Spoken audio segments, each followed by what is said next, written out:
Hi welcome back to Anu Kannada channel. ಎಲ್ಲರೂ ಹೇಗಿದ್ದೀರಾ? I hope ಎಲ್ಲ ಚೆನ್ನಾಗಿದ್ದೀರಾ ಅಂತ ಅನ್ಕೊತೀನಿ. ಇವತ್ತಿನ ರೆಸಿಪಿಲಿ ನಾನು ಬಟಾಣಿ ಮತ್ತು ಪಾಲಕ್ ಹಾಕ್ಬಿಟ್ಟು ಒಂದು ಗ್ರೇವಿ ಮಾಡೋದು ತೋರಿಸ್ತಾ ಇದ್ದೀನಿ.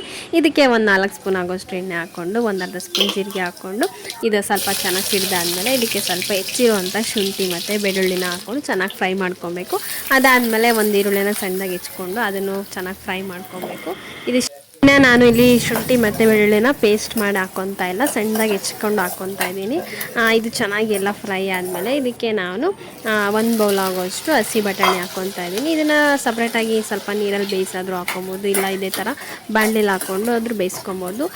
ಸ್ವಲ್ಪ ಹಸಿ ಬಟಾಣಿ ಬೇಗ ಬೇಯುತ್ತಲ್ವ, ಹಾಗಾಗಿ ನಾನು ಇದರಲ್ಲೇ ಹಾಕ್ಕೊಂಡು ಚೆನ್ನಾಗಿ ಮಿಕ್ಸ್ ಮಾಡ್ಕೊತಾ ಇದ್ದೀನಿ. ಇದಿಷ್ಟು ಚೆನ್ನಾಗಿ ಫ್ರೈ ಆದಮೇಲೆ ಅದಕ್ಕೆ ಇವಾಗ ಒಂದು ಸ್ವಲ್ಪ ಉಪ್ಪು ಹಾಕ್ಕೊತಾ ಇದ್ದೀನಿ. ಮತ್ತು ನಾನು ಆಮೇಲೆ ಒಂದು ಸ್ವಲ್ಪ ಹಾಕ್ಕೊತೀನಿ. ಸ್ವಲ್ಪ ಉಪ್ಪು ಹಾಕ್ಕೊಂಡು ಬೇಯಿಸ್ಕೊಳ್ಳೋದ್ರಿಂದ ಚೆನ್ನಾಗಿ ನಾವು ಹಾಕಿರೋ ಐಟಮ್ಸ್ ಎಲ್ಲ ಚೆನ್ನಾಗಿ ಕ್ಲೀನಾಗಿ ಬೇಯುತ್ತೆ ಅಂತ ಹೇಳ್ಬಿಟ್ಟು ಸ್ವಲ್ಪ ಬೇಗ ಬೇಯುತ್ತೆ. ಉಪ್ಪು ಹಾಕ್ಕೊಳ್ಳೋದ್ರಿಂದ ಸ್ವಲ್ಪ ಬೇಗ ಬೇಯುತ್ತೆ ಅಂತ ಉಪ್ಪು ಹಾಕ್ಕೊಂಡು ಬೇಯಿಸ್ಕೊತಾ ಇದ್ದೀನಿ. ಇನ್ನು ಇದು ಸ್ವಲ್ಪ ಬೆಂದಾದಮೇಲೆ ಇದಕ್ಕೆ ನಾನು ಪಾಲಕ್ಕು ಮತ್ತು ಟೊಮೊಟೊನ ಚೆನ್ನಾಗಿ ನೀಟಾಗಿ ಮಿಕ್ಸಿ ಮಾಡ್ಕೊಂಡಿದ್ದೀನಿ. ನುಣ್ಣಗೆ ಪೇಸ್ಟ್ ಥರ ಆಗಬೇಕು, ಅದೇ ಥರ ನೀಟಾಗಿ ಮಿಕ್ಸಿ ಮಾಡಿಕೊಂಡು ನಾನಿಲ್ಲಿ 1 ಟೊಮೊಟೊ ಒಂದು ಸ್ವಲ್ಪ ಪಾಲಕ್ನ ಹಾಕ್ಕೊಂಡು ಚೆನ್ನಾಗಿ ಮಿಕ್ಸಿ ಮಾಡಿಕೊಂಡು ಗ್ರೇವಿ ಥರ ಮಾಡ್ಕೊಂಡು ಹಾಕ್ಕೊಂಡಿದ್ದೀನಿ. ಇದನ್ನು ಚೆನ್ನಾಗಿ ಫ್ರೈ ಮಾಡ್ಕೊಬೇಕು, ಯಾಕೆಂದರೆ ನಾವು ಹಸಿ ಟೊಮೊಟೊ ಹಾಗೆ ಹಾಕಿರ್ತೀವಲ್ಲ, ಹಂಗಾಗಿ ಸ್ವಲ್ಪ ಚೆನ್ನಾಗಿ ಫ್ರೈ ಮಾಡ್ಕೊಂಡಿದ್ದಾದಮೇಲೆ ಅದೇ ಜಾರಿಗೆ ಒಂದು ಸ್ವಲ್ಪ ನೀರು ಹಾಕ್ಕೊಂಡು ಅದನ್ನು ಮತ್ತೆ ಮಿಕ್ಸ್ ಮಾಡ್ಕೊತಾ ಇದ್ದೀನಿ.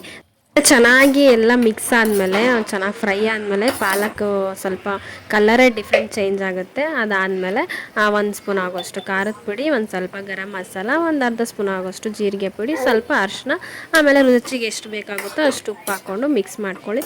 ತುಂಬ ನೀರು ಹಾಕ್ಕೊಂಡು ಮಾಡಿದರೆ ಅದು ಗ್ರೇವಿ ಅನಿಸಲ್ಲ. ನಮಗೆ ನೋಡಿಕೊಂಡು ಕ್ಲೀನಾಗಿ ಅದಕ್ಕೆ ತಕ್ಕನಾಗಿ ಮಾಡಿಕೊಂಡ್ರೆ ತುಂಬ ಚೆನ್ನಾಗಿ ಬರುತ್ತೆ.